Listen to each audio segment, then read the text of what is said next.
Mis en cause dans une violente agression au couteau survenue le mardi 23 décembre, soit 2 jours de Noël, un homme de 60 ans a comparu devant le tribunal correctionnel de Pointe-à-Pitre. En situation irrégulière et d'origine dominicaise, il est soupçonné d'avoir poignardé un agent de sécurité devant un hypermarché de Dotemar après avoir dérobé pour 326 € de produits festifs, dont des jambons. Sa victime, agent de sécurité donc d'une vingtaine d'années, justifie de 30 jours d'incapacité totale de travail, ITT. Oui, effectivement, parce que mon client il a été agressé dans le cadre de ses fonctions puisqu'il est agent de sécurité. Aujourd'hui en Guadeloupe, je suis triste, je suis profondément attristée de devoir dire qu'une vie vaut 2 ou 3 jambons de Noël et 1 ou 2 seaux de queue de porc. Donc mon client il a été très gravement blessé, vous l'avez rappelé, il est quand même atteint, suffisamment atteint pour avoir 30 jours d'ITT, ce qui est énorme en la matière, et on espère tout simplement que justice sera rendue au moment voulu.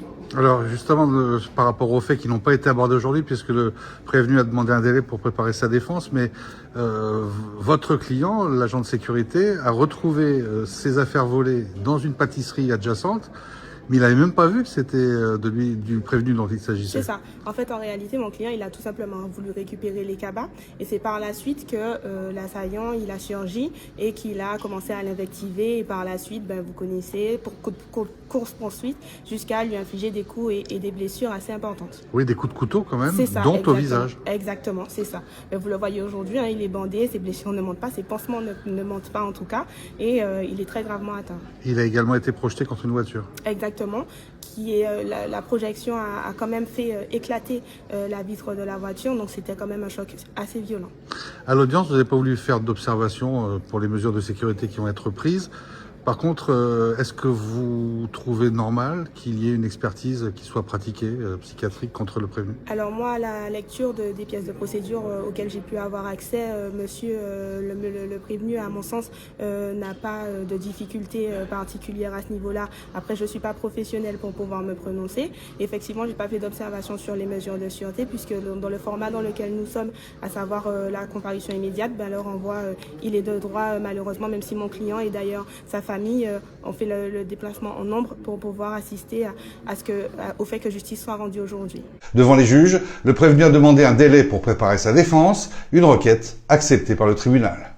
Oui, tout à fait. La demande de délai, elle est de droit.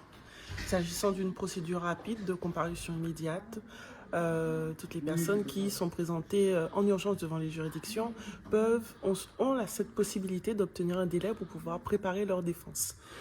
C'est ce qu'a souhaité M. Vernon pour pouvoir mieux expliquer à la juridiction les faits pour lesquels il est traduit devant la juridiction et pour lesquels il a été traduit en urgence. Et des faits quand même qui sont assez, on va dire, atypiques. Ça s'est passé 2 jours avant Noël, en pleine affluence à Dotemar, où il est soupçonné d'avoir volé plusieurs jambons au Leader Price et d'avoir après asséné des coups de couteau aux vigiles qui le poursuivaient.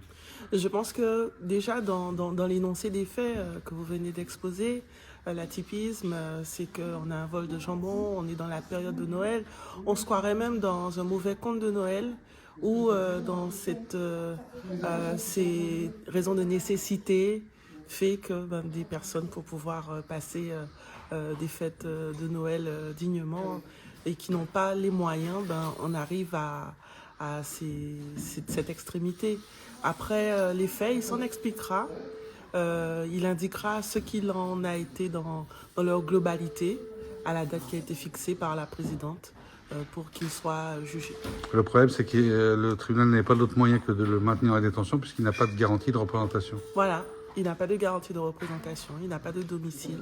Donc c'est le seul moyen qui s'offrait à lui et qui lui permet, je pense, en toute nécessité d'obtenir un droit et de pouvoir manger à sa faim l'espace de quelques jours. L'affaire est ainsi renvoyée au fond au 25 février 2026. Dans l'attente, une expertise psychiatrique a été ordonnée. Le mis en cause ayant évoqué des troubles mentaux et des voix qu'il entendait dans sa tête, il a été maintenu en détention provisoire au regard du risque de réitération. Judiciairement parlant, c'est l'analyse des enjeux judiciaires décryptée par Richard Garnier. Décision importante. Dossier en lumière. Il vous partage les affaires à la une et les interviews d'experts du monde judiciaire. Entre révélations, analyses et témoignages, avec lui, la justice n'aura plus aucun secret pour vous. Toute l'actualité judiciaire vous est offerte en exclusivité. Alors, restez attentifs pour ne rien rater. Judiciairement parlant, avec Richard Garnier, c'est tous les jours sur MyTV Caraïbes. Ici, on vous